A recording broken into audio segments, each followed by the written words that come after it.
Fisika dan kosmologi, ini adalah keadaan di mana hukum-hukum fisika seperti yang kita kenal saat ini mungkin tidak akan berlaku. Dalam konteks singularitas Big Bang, ini adalah keadaan awal dari alam semesta, di mana seluruh materi dan energi di alam semesta diperkirakan berasal dari titik yang sangat-sangat kecil dan juga padat. Setelah itu, dari keadaan awal yang sangat-sangat padat tersebut, alam semesta kemudian mulai mengembang atau berekspansi dengan cepat dalam satu periode yang disebut sebagai inflasi kosmik.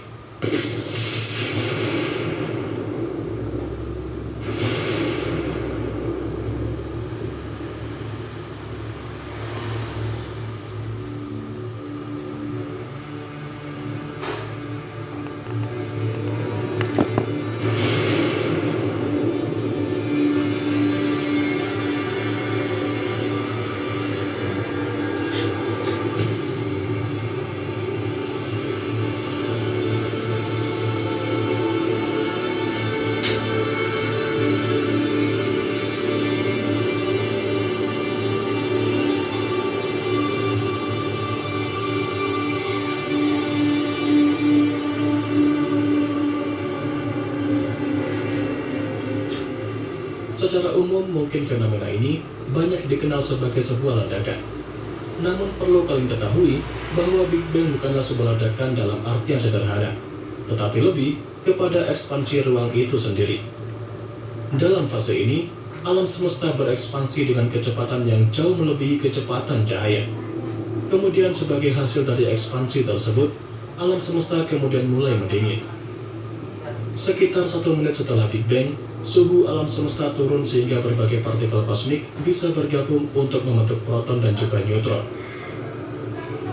Dan kemudian setelah beberapa ratus ribu tahun kemudian, proton dan neutron bergabung untuk membentuk inti atom.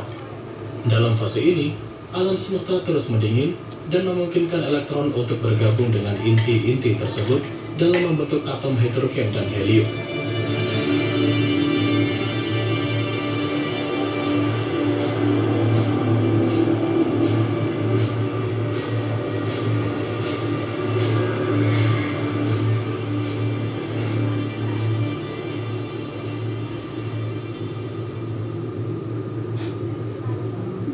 Kemudian dalam jutaan tahun berikutnya, berbagai atom yang sudah terbentuk kemudian berkumpul di bawah pengaruh gravitasi untuk membentuk bintang dan juga galaksi. Semua bintang di alam semesta ini dimulai dari awan molekuler atau juga dikenal sebagai awan gas dan debu nebula.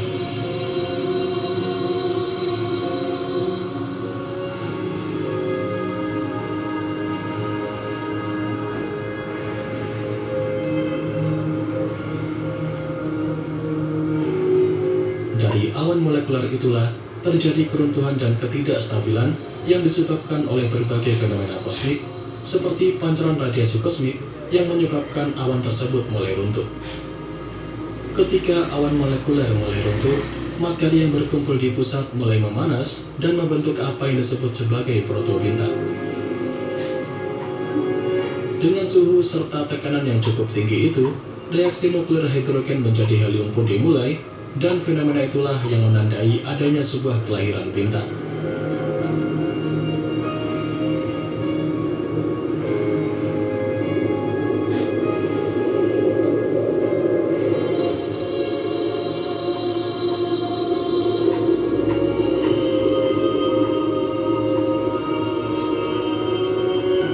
Setelah tahap itu pun, bintang yang sudah terbentuk akan mengalami berbagai tahap evolusi tergantung pada masanya.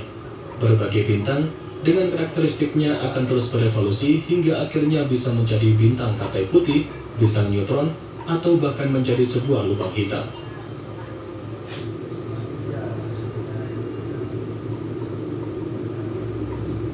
Beriringan dengan semua itu tadi, setelah Big Bang atau inflasi kosmik, ada fluktuasi kepadatan dalam seluruh materi yang ada di alam semesta. Wilayah alam semesta yang lebih padat akan menarik materi yang berada di sekitarnya dan membentuk sebuah struktur yang sangat besar.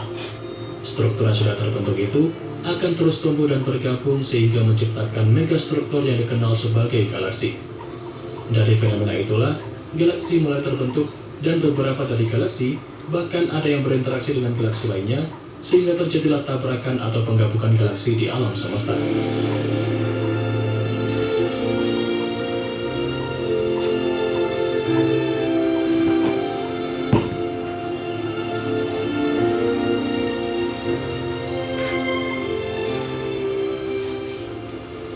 Selain pembentukan bintang yang saya jelaskan tadi, di dalam galaksi proses pembentukan bintang pun juga terus berlangsung, dan banyak dari pembentukan bintang itu yang akan menjadi sebuah sistem bintang dengan beberapa planet yang akan mengorbitnya, seperti halnya tata surya kita saat ini.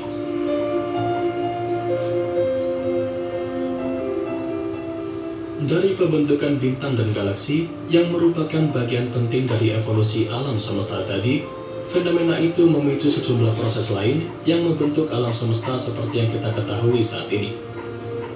Jadi, setelah pembentukan bintang dan galaksi, serta berbagai sistem bintang dan planetnya, alam semesta terus berevolusi bahkan di luar pengetahuan kita saat ini. Evolusi yang terus terjadi, seperti yang saya jelaskan tadi, meliputi evolusi bintang yang akan mengalami berbagai tahapan dalam siklus hidupnya. Mulai dari bintang deret utama hingga tahap akhirnya sebagai bintang bagai putih, bintang neutron, atau lubang hitam tergantung pada masanya. Selain itu, juga terjadi interaksi antar galaksi yang dapat bergabung, bahkan juga dapat membentuk struktur yang lebih besar dan kompleks. Proses ini dapat mengubah bentuk dan struktur galaksi, serta memicu bentukan bintang baru yang lebih banyak. Dari interaksi galaksi tadi, tentu dapat membentuk struktur yang lebih besar lagi dan dikenal sebagai klaster galaksi, atau dengan massa yang lebih besar lagi, dikenal dengan nama supercluster. Selain itu, di luar pengamatan dan pengetahuan saat ini, ekspansi alam semesta ini terus terjadi.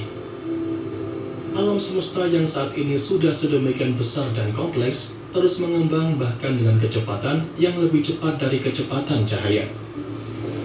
Hal itulah yang menyebabkan galaksi akan saling menjauh satu sama lain, hingga akhirnya akan menjadi penyebab salah satu teori tentang bagaimana alam semesta ini akan berakhir.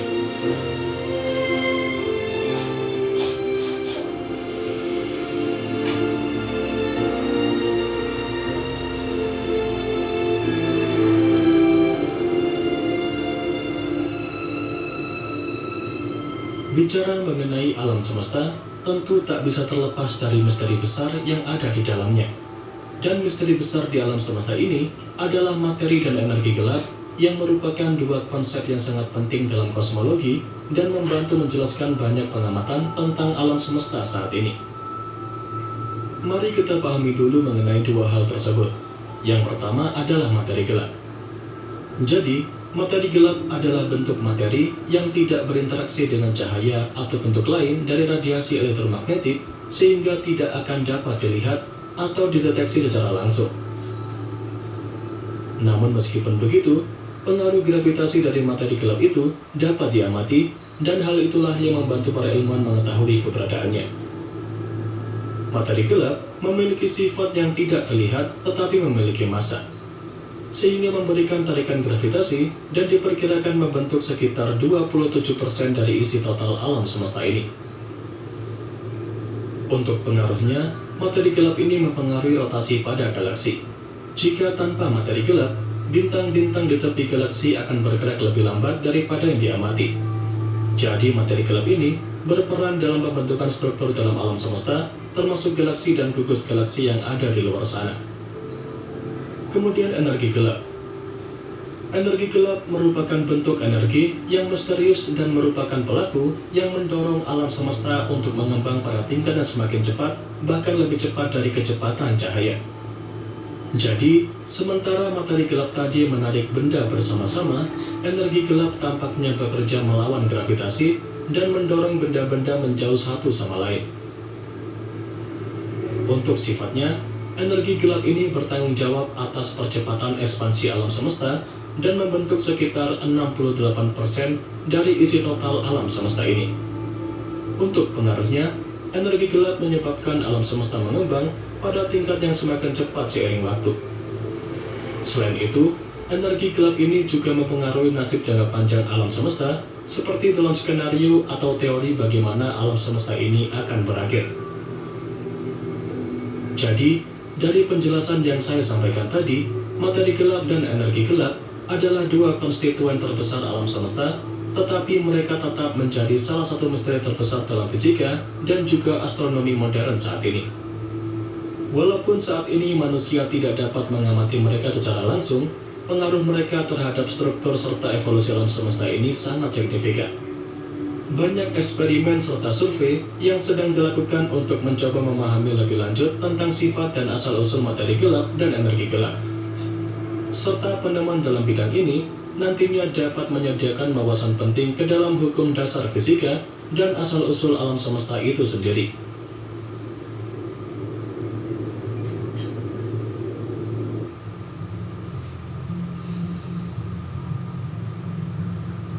Kemudian, jika kita berbicara mengenai masa depan dari alam semesta ini, semua itu tengah menjadi subjek penelitian yang aktif dan perdebatan serta penelitian dalam fisika serta kosmologi. Dalam menjawab kemungkinan masa depan alam semesta, beberapa skenario telah diusulkan berdasarkan pemahaman kita saat ini tentang hukum fisika dan pengamatan alam semesta. Skenario yang pertama disebut sebagai head death. Dalam skenario ini, alam semesta akan terus mengembang selamanya dan bintang-bintang akhirnya akan mati. Dalam skenario ini, energi akan terdistribusi secara merata dan semua struktur akan terurai sehingga menyebabkan alam semesta menjadi dingin, gelap, dan hampir seragam. Setelah itu ada Big Rip. Dalam skenario ini, energi gelap yang menyebabkan percepatan ekspansi alam semesta akan menyebabkan alam semesta terus mengembang pada tingkat yang semakin cepat. Dan pada titik tertentu, gravitasi tidak akan mampu menahan bintang, galaksi, planet, bahkan atom bersama, dan semua struktur akan terurai. Yang ketiga adalah Big Crunch. Sebaliknya, jika energi gelap tidak cukup kuat untuk mengatasi gravitasi, alam semesta diperkirakan bisa mulai berkontraksi pada titik tertentu di masa depan. Galaksi akan mulai mendekati satu sama lain, dan alam semesta akan runtuh dalam keadaan yang sangat panas dan juga padat. Menariknya, skenario ini adalah kebalikan dari teori bagaimana alam semesta ini berawal atau Big Bang. Itu tadi adalah beberapa skenario paling terkenal mengenai bagaimana alam semesta ini akan berakhir, tapi selain itu sebenarnya masih ada skenario lainnya. Ada banyak skenario lainnya yang lebih spekulatif, tergantung pada model fisika dan kosmologi yang berbeda. Misalnya, jika terdapat lebih dari satu alam semesta atau multiverse, maka dinamika antara alam semesta ini juga dapat mempengaruhi nasib alam semesta kita. Tapi dari semua penjelasan mengenai berakhirnya alam semesta tadi, semua skenario tersebut didasarkan pada pemahaman dan model saat ini dari fisika yang bisa berubah seiring dengan penemuan dan pengamatan baru. Selama ini masih ada banyak hal yang belum kita ketahui tentang alam semesta, termasuk sifat dan perilaku energi gelap, dan ini bisa sangat mempengaruhi bagaimana alam semesta ini akan berakhir.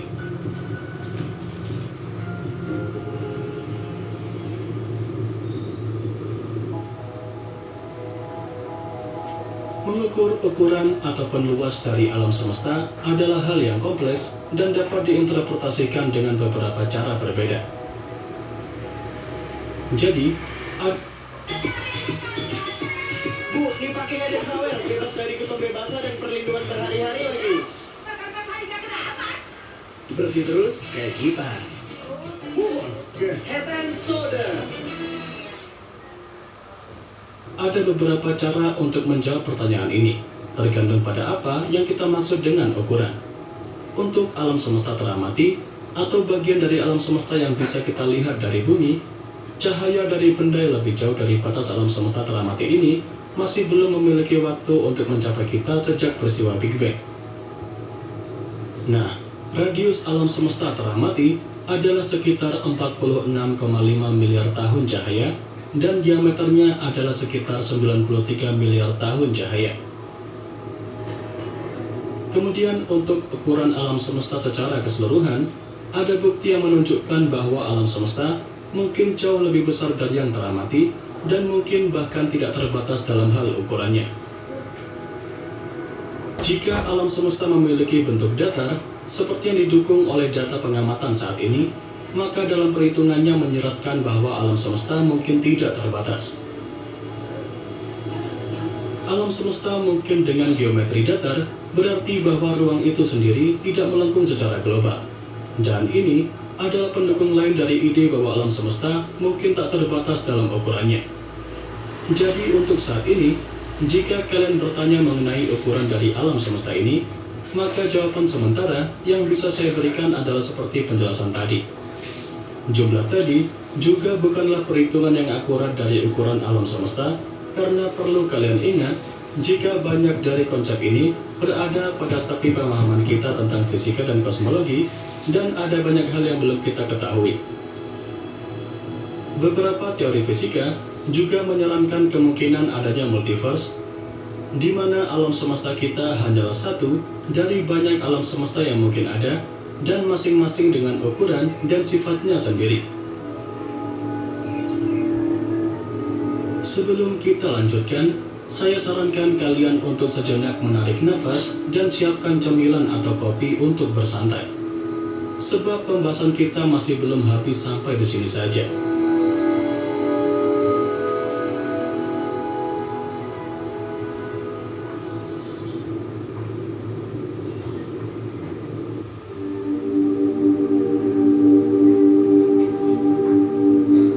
Manusia dalam menguak misteri alam semesta telah berlangsung selama berabad-abad melalui berbagai metode, teknologi, dan misi eksplorasi.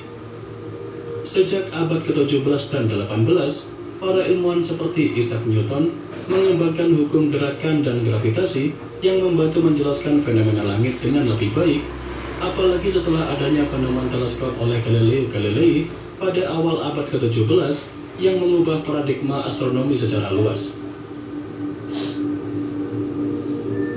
Hal tersebut memungkinkan manusia untuk melihat benda langit dengan lebih rinci dan mendalam, serta mengungkapkan banyak penemuan penting seperti cincin Saturnus dan berbagai satelit alami milik Jupiter. Kemudian dengan pesatnya perkembangan teknologi dalam bidang antariksa, pemahaman alam semesta dalam era modern telah berkembang pesat berkat perkembangan teknologi dan metodologi penelitian. Umat manusia sedikit demi sedikit terus menguak rahasia alam semesta, dari mulai terbentuknya hingga memprediksi bagaimana alam semesta ini akan berakhir. Berbagai penemuan luar biasa pun juga mengiringi pemahaman manusia tentang alam semesta setiap tahunnya, terutama pada teknologi pengamatan yang kian pesat perkembangannya. Teknologi pengamatan antariksa telah mengalami percepatan yang luar biasa dalam beberapa dekade terakhir ini, sehingga memungkinkan para ilmuwan untuk mengungkap rahasia alam semesta dengan cara sebelumnya tidak mungkin. Awal perkembangan penting dalam bidang pengamatan antariksa adalah dengan adanya peluncuran teleskop luar angkasa Hubble. Diluncurkan pada tahun 1990, teleskop luar angkasa Hubble telah memberikan gambaran yang luar biasa tentang alam semesta, dari planet dalam tata surya kita sendiri hingga galaksi yang paling jauh sekalipun. Dalam hal pengukuran usia